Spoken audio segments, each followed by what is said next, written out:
Armstrong and Getty, the voice of the West.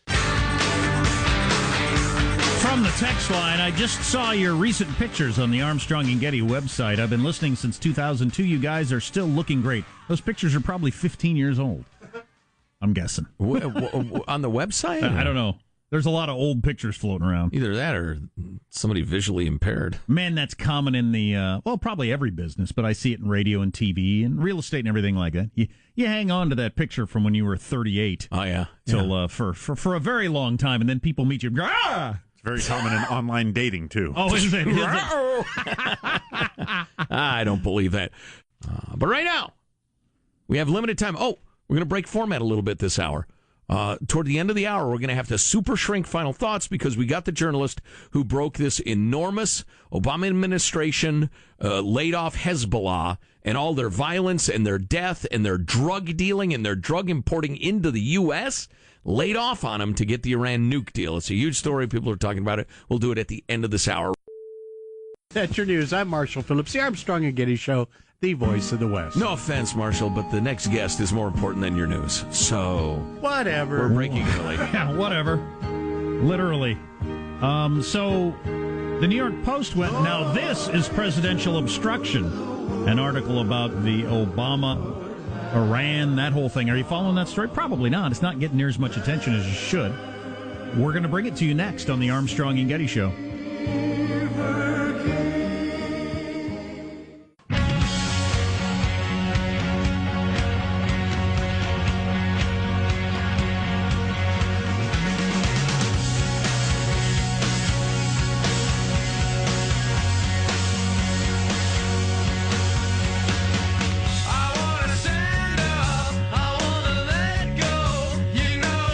This is presidential obstruction. I was reading this piece from Jonathan Tobin. What if a president used his power to interfere with a federal investigation involving foreign powers committing serious crimes in the United States as well as elsewhere? We're not talking about Trump and Russia. We're talking about Barack Obama and Russia and Iran. This story got attention only in certain circles yesterday. Not shockingly. Yeah. And it's fairly complicated. Yeah, although the simple outlines are that Hezbollah, which is often identified as a terrorist organization, it's a lot of things. It's a political party. It's an army. It's a terrorist organization. It is a gigantic drug smuggling ring. It is a huge weapons retailer. And it is a proxy of Iran. They do a lot of really, really bad stuff that we've been fighting for a very, very long time. Well, according to this blockbuster piece in Politico, written by Josh Meyer, who we're hoping to line up in the next few seconds. Politico, not Weekly Standard. No, indeed. The Obama administration handcuffed the DEA and would not let them go after Hezbollah as a giant drug-dealing organization because of the pressure to secure the arms deal with Iran. What line, Mike? What line? And we have the very guy who wrote the story. Yeah, here's awesome. Josh Meyer of Politico. Thanks. Hey, Josh, thanks very much for being with us.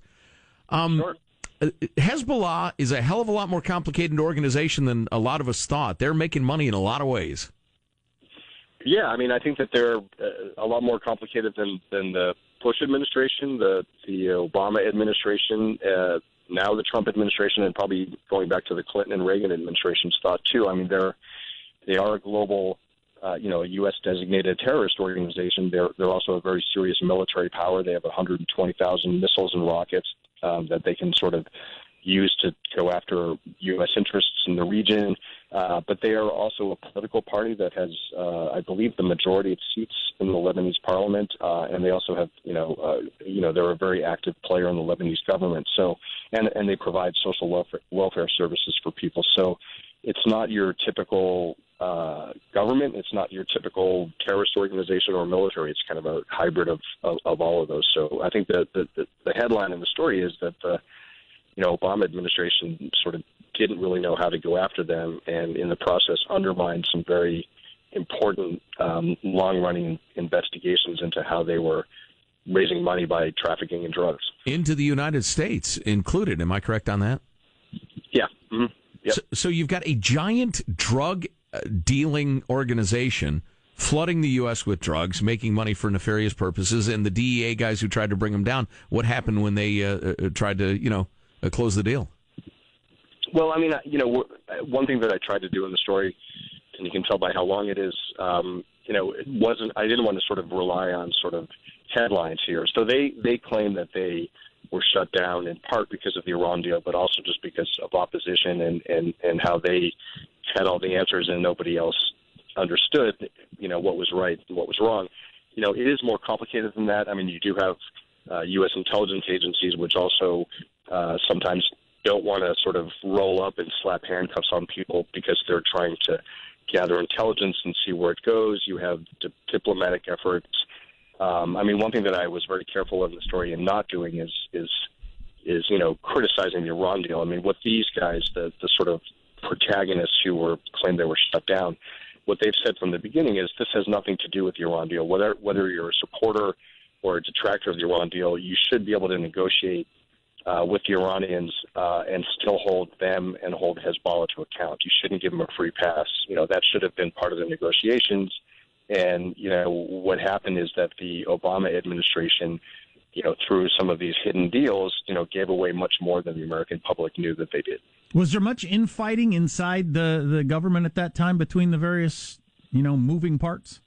Oh, yeah. I mean, and that's what a big part of the story is about. I mean, you had, what was so fascinating to me is the DEA is a relatively, young organization. I think they were founded in 1973, 72 or 73 by Richard Nixon to sort of group together all of the drug efforts.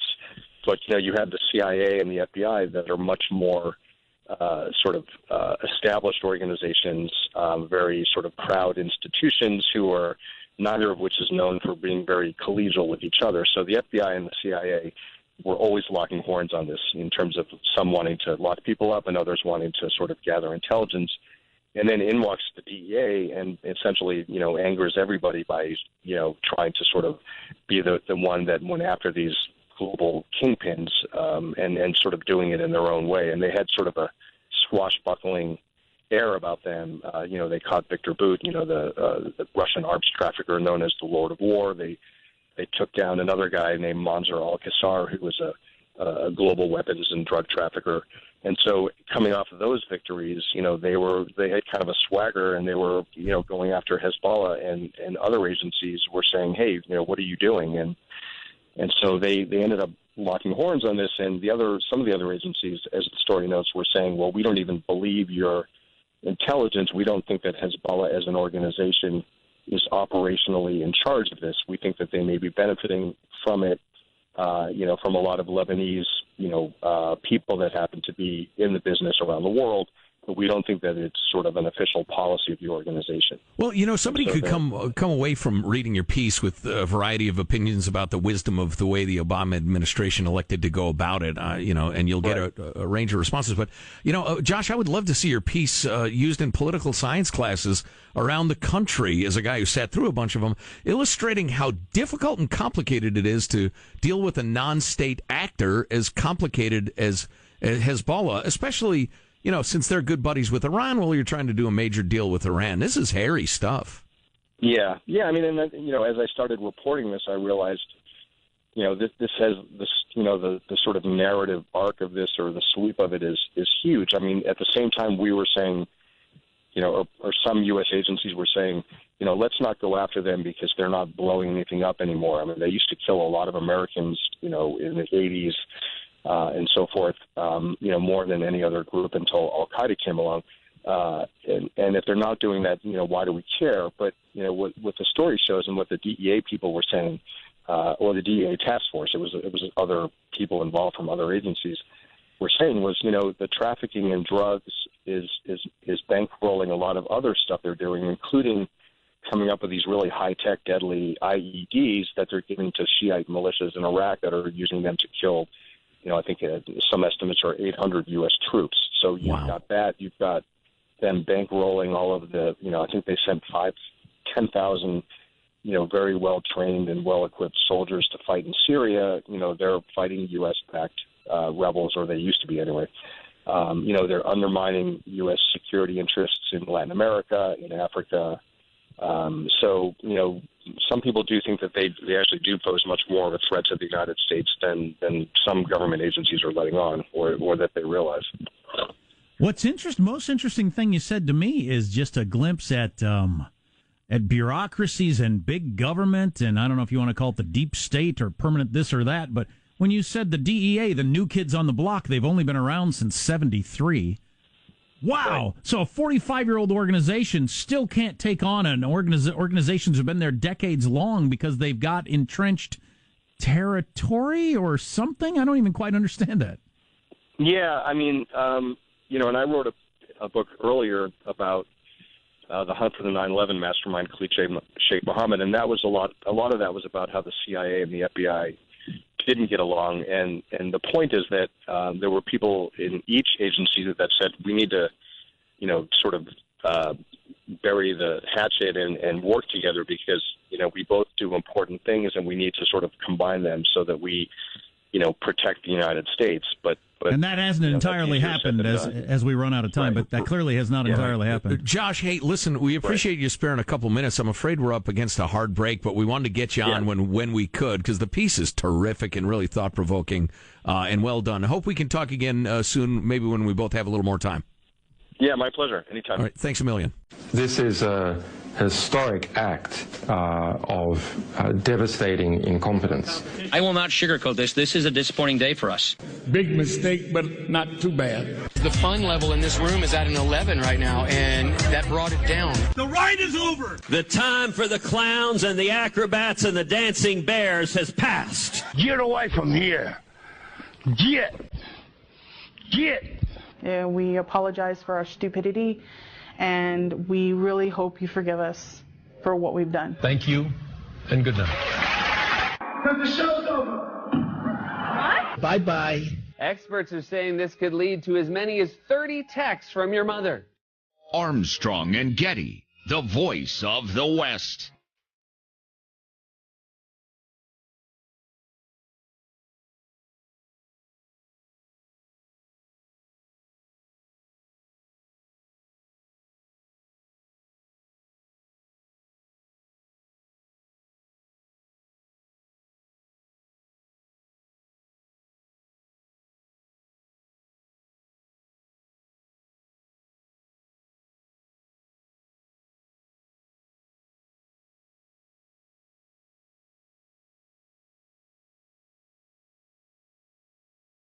Well, the Klavanless holidays are almost upon us. After this week, this podcast will be over until next year, and you'll be left with nothing but the celebration of God's incarnation on earth and the salvation of all humanity.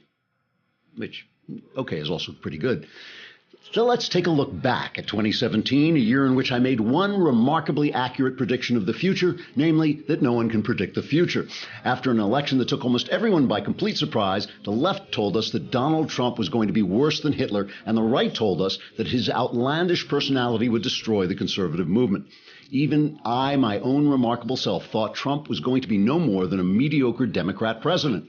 Instead, Donald Trump, a political neophyte, a New York loudmouth who plays fast and loose with the truth, a massive egotist, and a not altogether pleasant human being, has delivered conservatives one of the greatest years in living memory and has made our government more moral in the process. That this has been a great year for conservatives is undeniable. The economy is in high gear, stocks are up, unemployment is down, energy production is up, business expansion is up, and so on. ISIS, which took more than 23,000 square miles of territory after Obama left Iraq and refused to intervene in Syria, is now in control of a portisan and a book of matches. 19 constitutionalist judges have been appointed and 40 more have been nominated. The biggest regulatory rollback in American history has been launched, which is boring but usually important, and the rule of law has been restored at the border. We're out of the absurd and costly Paris Accord. Net neutrality, the most cleverly named government power grab ever, is gone. Our foreign policy is righted and revitalized, and a mainstream news media that has become little more than the information arm of the Democrat Party is in self-destructive disarray. If the tax bill passes tomorrow, and it's still an if, it will cap an unbelievable string of conservative successes. Now, you can tell me none of this is really Trump's doing, or it's just an accident, or the disaster lies right around the corner, and I'll politely pretend to listen while thinking of something more important, because for me, every good day is a good day, and if I can string enough good days together, the world won't be my problem anymore. But what about this insane idea that Trump has made our government more moral? How is that possible when Trump has sex with Vladimir Putin while he's disguised as a Russian prostitute? When he kills and eats black people in his spare time? When he hates women and goes into insane temper tantrums fueled by 48 cans of Diet Coke a day?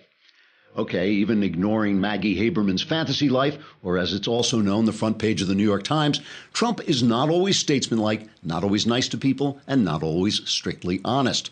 But I didn't say Trump was moral. I said he has made government more moral. After all, what is the moral purpose of government? We know the answer because our founders told us. They said, we hold these truths to be self-evident, that all men are created equal, that they're endowed by their creator with certain unalienable rights, that among these are life, liberty, and the pursuit of happiness, and that to secure these rights, governments are instituted among men.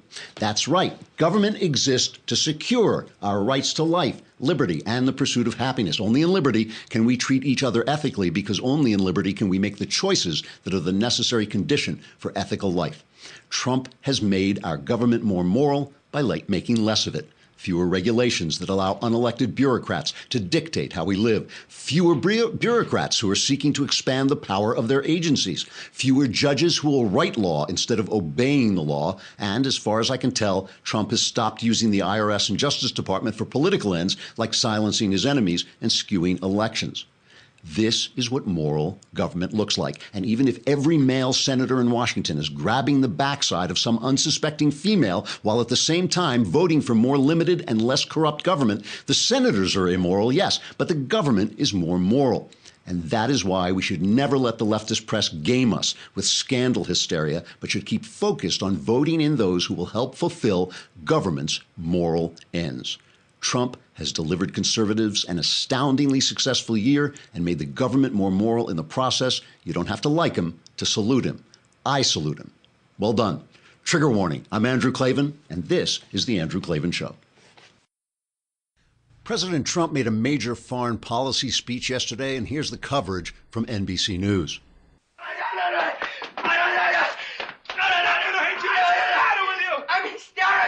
I'm having hysterics. I'm hysterical. I can't stop when I get like this. I can't stop. I'm hysterical. Now, you may ask yourself, how did our news media go from being a stately, well-mannered, reliable broker of slightly liberal distortions to sounding instead like a 5-year-old girl's birthday party after a mouse got in the room? The answer, the left builds information outlets and the right does not. For instance, here's a story you might not know. Most of you have heard of Media Matters, the leftist propaganda machine funded by anti-American billionaire George Soros and founded by David Brock. Brock is an expert at manipulating his friends in the media to protect candidates he likes, like Barack Obama and Hillary Clinton, and to attack those he dislikes, like anyone dedicated to the Constitution and individual freedom. Now, I'm sure you remember Pizzagate, the crazy and completely unfounded conspiracy theory that spread during the 2016 presidential campaign, saying that Hillary Clinton, her campaign manager John Podesta, and others were running some kind of child sex ring out of Comet Ping Pong, a popular Democrat hangout in Washington, D.C. The unfounded rumors got so bad that shortly after the 2016 election, some disturbed guy went into Comet with a gun and shot some holes in the place, though fortunately no one was injured. Now, what a lot of people don't really realize is that Comet was run by David Brock's ex-lover, James Alefantis. Now, even before the Comet event happened back in September, Barack Obama and other perfidious leftists were making noise about fake news, i.e. news from a perspective they disagreed with. Obama even pulled Facebook's Mark Zuckerberg aside and warned him that he was spreading fake news that might be skewing the election away from serial woman terrorizer and former corrupt and incompetent Secretary of State Hillary Clinton and in favor of Donald Trump. But after the December shooting at Comet, David Brock, now running a leftist super PAC called American Bridge, began a major push against so-called fake fake news. By late January, Facebook gave in and allowed Brock's Media Matters to be part of a mostly left-wing team policing the news on its site. Google, which includes YouTube, has also taken steps to censor and demonetize conservative voices with the help of left-wing overseers under the aegis of fighting fake news. And today, Twitter announced its censorship policy is in effect. It will ban hate. But let's wait and see if it bans calls for white genocide or only bans the comment that there are only two genders. Investigative reporter Cheryl Atkinson has written plausibly in her book Smear that the timeline suggests that the Pizzagate story may have been spread not by crazy right-wingers, but by Brock's minions in order to gin up a fake news controversy that would give the left censorship powers over the major distributors of information on the internet. In other words, while Donald Trump and the right are winning the battle against fake news outlets like CNN and the New York Times, George Soros and his people are working behind the scenes to make sure you only get all the news that fits their narrative. Let's talk about it some more. Trigger warning, I'm Andrew Klavan, and this is The Andrew Klavan Show. You know, I talked yesterday about some of the great things I think Trump has accomplished against my expectations. He's kind of won me over, even though he still kind of goes up my spine sometimes. But he has won me over with his deeds. I mean, if you judge a man by his deeds, he has done some great deeds for conservatives and for the Republic and for freedom. And I think that you just have to salute that. And you have to say, hey, I expected bad things. You gave me good things.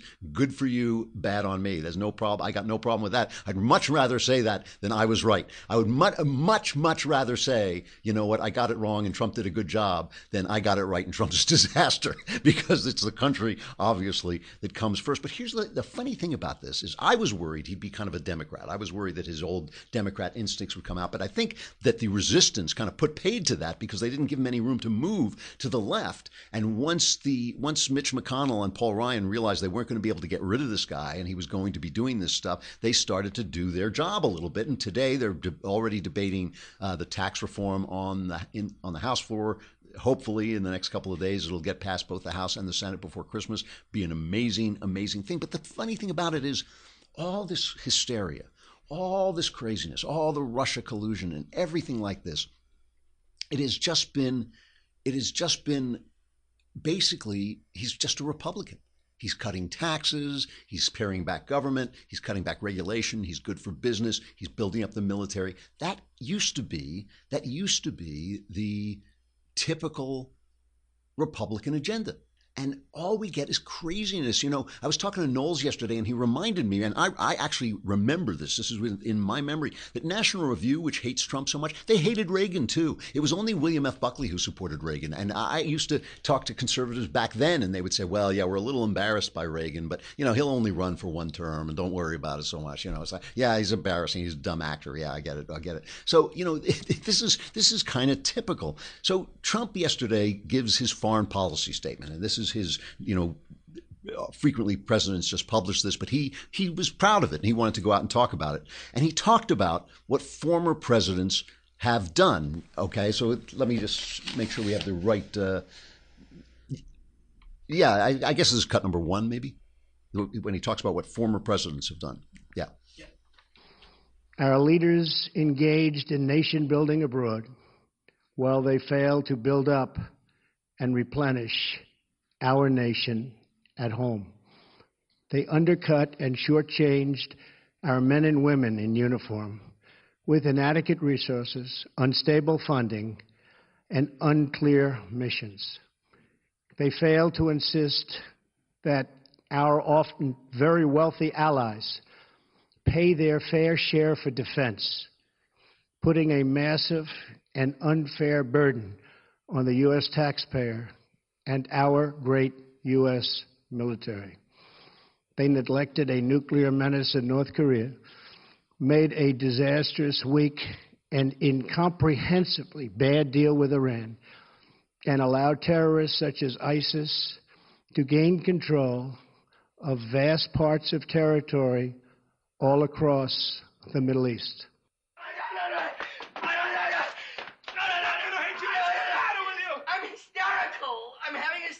I'm hysterical. I can't stop when I get like this. I can't stop. I'm hysterical. That was the news coverage. But think about what he said. Think about what he said as not even a conservative. I mean, I'm much more of a conservative, a libertarian. I'd call myself, I guess, a conservative libertarian than I am a Republican. I don't really care about the Republican Party except as a vehicle for the ideas that make people free when they are such a thing. But think about some of the stuff he was saying. He was hitting George W. Bush for nation building. Well, that has always been a conservative idea, that we shouldn't go around nation building, that we're not the world's policemen. We push our interests as far as we can. We can't go into every fight. And George W. Bush reacted. Look, 9/11 was a terrible, terrible event, and he reacted to it by declaring this freedom agenda that he was going to spread democracy throughout the Middle East. Well, you know, when you do that, first of all, you have to do it quick because free peoples don't have a lot of patience for having their soldiers overseas for years. I mean, the Afghanistan war, our guys have been over there for longer than they've ever been anywhere. And this is not something that people want in a free country. If in a free country, well, we want to be at home, we want to be doing business, we want to be having sex scandals and doing all the fun things that you do when you're free. We don't want our boys getting shot down in foreign lands. And so that he's absolutely right about that. That's a classic conservative principle. And then he talked about this Iran deal, letting the military slide. That another typical Republican thing. Build up the military. It keeps us the world peaceful when America has a strong military. And then he talked about this Iran deal. Politico put out a piece. It is very, very long, but it is truly worth reading. I'm just going to read you the first paragraph of this Politico piece about Obama.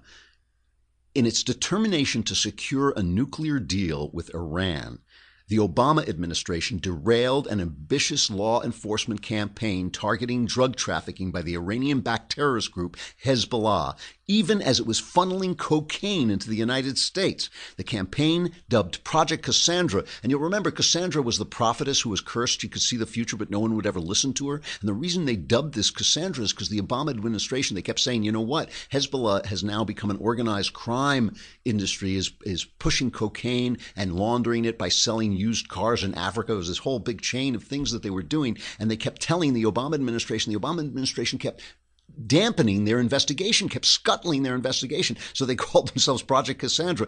It was launched in 2008 after the Drug Enforcement Administration amassed evidence that Hezbollah had transformed itself from a Middle East-focused military and political organization into an international crime syndicate that some investigators believed was collecting $1 billion a year from drug and weapons trafficking, money laundering, and other criminal activities. And they suppressed this investigation. The Obama administration suppressed this investigation. Now, first, you can say, okay, that's the kind of thing that happens. Sometimes, for instance, a local cop will bust a mobster and the feds will come in and say, you know what, he's on our payroll. We need him in place, so you can't arrest this guy even though he's a killer. Okay, so that's kind of what happened here. Except why were they doing it? They were doing it to make this horrible, horrible deal with Iran, which has made Iran a monster in the Middle East. And the only unintended good consequences it has made the rest of the Arab states start to look more kindly on Israel because they need Israel to fight against Iran. I mean, this is Obama coddling a terrorist state by coddling terrorists. He was coddling a terrorist organization in order to coddle a terrorist state. And this is the guy of whom, you know, they kept telling us this is no scandal Obama. This is Obama with no scandals. They keep covering this up, and they can do it because they have built a structure of communication. And by the way, you want to hear a montage of the networks covering this? There it is. It's over. They didn't cover it at all. They just ditched the Politico. You know who covered it? Evil Fox News. Evil Fox News covered the political story while the rest of the country didn't. While the rest of the networks didn't. So all of this, let's go back to Trump's speech and talk about how the networks covered this. We're going to NBC, where Andrea Mitchell, who is a Clinton hack, she's a Clinton hack. If you see her on MSNBC, I think, okay, it's MSNBC. They are announced liberal. This is NBC News, right? So they are telling us this is the news. Let's listen to her analysis of Trump's speech and listen carefully to what she says. It's a beautifully skewed piece, and we're so used to hearing these people lie that we don't even realize how skewed it is. Listen to this. There were some contradictions because he spoke of China and Russia as being revisionist countries who are aiming to hurt the United States. This after two really remarkably chummy conversations with Vladimir Putin in the last 4 days alone. He also, in talking about China as trying to compete against the United States, he is widely criticized by many economic and trade experts for having withdrawn from the TPP trade deal, which gave China an open field to compete and best the United States, where we basically left the field open to China and did not join all of our other Asian allies to make these multilateral trade agreements. The other thing is notable is that he doesn't speak about climate change, which has been declared by the Pentagon and by the Obama administration certainly as part of a national security challenge because of the effect that climate change has on refugee migration movements. It also was a departure and an open criticism, as Hallie was just saying, sounding more like a campaign speech, like a stump speech, than a real national security strategy. And it comes only hours after our closest allies, France and Great Britain, lined up 14-1 against the United States at the UN Security Council today, rejecting the president's designation of Jerusalem as the legal capital of Israel. Everybody's always blaming me for everything. What is that from that old Will Smith comedy? What was that called? What? The Fresh Prince. That's right. That's right. Anyway, so think about. I was writing it down as she was speaking. He criticized Putin. So he can't win. He criticizes Putin, and everybody was attacking him for not criticizing Putin, but he was just very chummy with Putin. Well, what does that mean? The guy's a negotiator. He's out there, working deals, trying to get past things. Of course he's chumming with Putin. What is he supposed to do? Punch him in the face? Give him a stern look? I mean, come on. That is just absurd. It's an absurd criticism. TPP, some people have criticized him. Some people have praised him. She didn't mention that. We don't know what that is going to do. She's welcome to bring it up, but she didn't bring up both sides. Climate change. He didn't mention climate change as a security threat. Know why? It's not a security threat. The argument there is that climate change causes movements of people. The movements of people cause refugee crisis. The refugee crisis was caused by Barack Obama mishandling the Middle East. That was what the refugee, especially Syria, that's what the refugee crisis was caused by. Climate change is not a security threat. And guess what? There's not that much we can do about climate change. She says it's like a stump speech. Who asked her? How is that even an analysis? She didn't like the speech. But then finally, the big one is our allies tried to squelch Donald Trump's declaring Jerusalem the capital of Israel in the United Nations. Our European allies are anti-Semitic. Even Britain is basically overrun with so many Islamic terrorists that it can't afford to support Israel. Donald Trump should be praised to the skies for standing up to these feckless clowns. And, she wants to mention that, but she just totally skewed it in the direction, it's like such a terrible thing. I know we're having this big sex scandal and we always have to talk respectfully about women, but you've come to the wrong show. Watching Nikki Haley in the UN has become a source of porn to me. It's like spanking porn, It's like to watch her.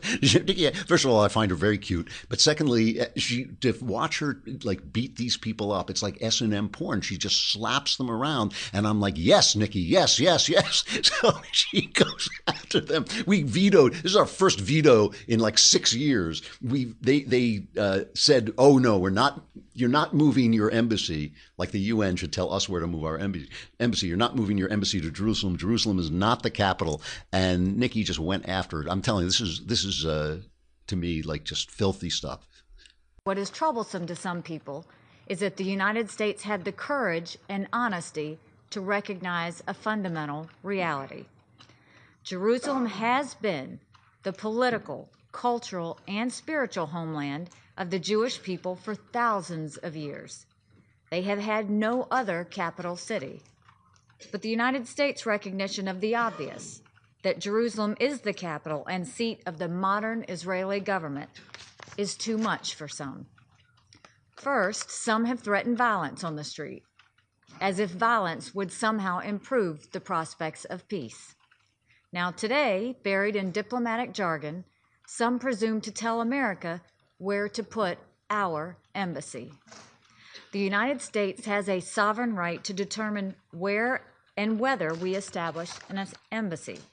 I suspect very few member states would welcome Security Council pronouncements about their sovereign decisions.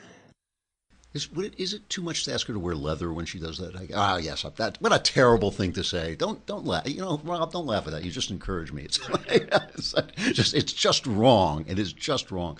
My point is this: they have skewed this information empire of lies that the left has constructed, skews everything to the left, so that normal, ordinary, average Republican governance seems like a radical agenda, and we ourselves get swept up into it. We get swept up. I saw a woman, a conservative commentator whom I love. I won't mention her. I won't name her, but I saw her love apologizing for watching Hallmark movies. I thought, you watch Hallmark movies because you're a girl. It's a good thing to be a girl. How did this feminist misogyny get into everybody's head? Being a girl is a positive thing. We like girls. We're glad they're girls. That's why Hallmark is there. God love you. Watch the movies without apologizing for it. But where is our YouTube? Where is our Facebook? This we built the Daily Wire. It now gets, I think, approximately 100 zillion hits every 20 seconds. Because people are hungry for this kind of information. Fox News. The joke about Fox News was that Rupert Murdoch discovered, or Roger Ailes discovered, a niche audience that happened to be half the country. But where's the next Fox News? Where's the Fox Comedy Central? Where's all the conservative outlets that we should be building? They are not only building them, they're taking over the ones that already exist in order to censor us. And we don't do it. And we keep worrying about, Trump said this and he used Twitter this. Trump is fighting a one-man war to keep control of a little piece of the culture. Knowles and I built Another Kingdom and we put that up. It's been a big success. Where's the movie company coming to buy that, saying, oh boy, entertainment the conservatives like? Why? Where is that movie coming? It doesn't exist because we don't build it. We do not build these things, and we end up having to go to the majors, having to go to the left's construction and beg them to let us speak. And it's a big, big mistake. Donald Trump has had a great year. Conservatives have had a great year through Donald Trump, but those great years won't last if the people don't understand what we're talking about. And they can understand what we're talking about as long as they control, the left controls the means of information. Tomorrow, the mailbag. I'm Andrew Klavan. This is the Andrew Klavan Show. Be there. We will see you then.